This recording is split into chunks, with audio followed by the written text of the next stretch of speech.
خوا بمان پارێزی لە دەرد و بەراو لەو سارۆخانە و کوردستانمان ئاوەدان کەو. ئینشاڵڵا خوای گەورە ئاوەک بەو ئاگرەدا کاتن ئۆمەتی محەممەد بپارێزیتن لە دەرد و بەرای دنیا. ئەوی دوژمنی ئەو ملەتی کوردە دوژمنی ئەو کوردەیە خوایە لە نایبێ. حسبنا الله ونعم الوكيل، حسبنا الله ونعم الوكيل. آخر جمعة لمانجی ڕەمەزانە دوعامان کرد خوا عەفومان بکات لە گوناحەکانی ئەوەل و ئاخیرمان خۆش بی، دینی ئیسلام بەسەر بێخی. ئینشاڵڵا خوای گەورە ئاوەک بەو ئاگرەدا کاتن ئۆمەتی محەممەد بپارێزیتن لە دەرد و بەرای دنیا.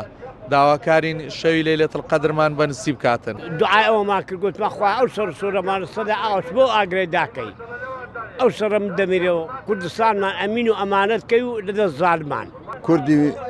کوردی کە موسڵمانە لە هەموو جیهان بە ناکەم کە لەو کوردستانی بە دینتر و بە موسڵمانتر و لە هەولێری موسڵمانتر هەبێ. خوا ڕەحممان پێ بکە دەدەستی کافر و ئەو کەسانی کە کافرمان دادێنە خوا نایان بەری خوا ئیسلام سەر بەخەی. خوا ئەو دوعایمان قبول بی لە خاتی گەورەی خۆت خوا هیمەتێک کە ئومەتی ئیسلام پارێزی و ملەتی کورد پارێزی هەرێمی کوردستان پارێزی لەو دژمنکارانە کە دژمنی کوردن.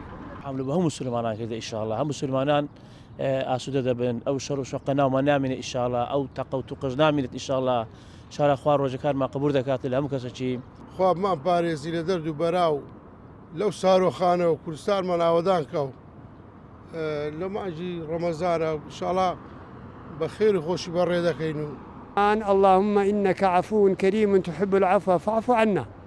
اللهم إنك عفو كريم تحب العفو فاعف عنا.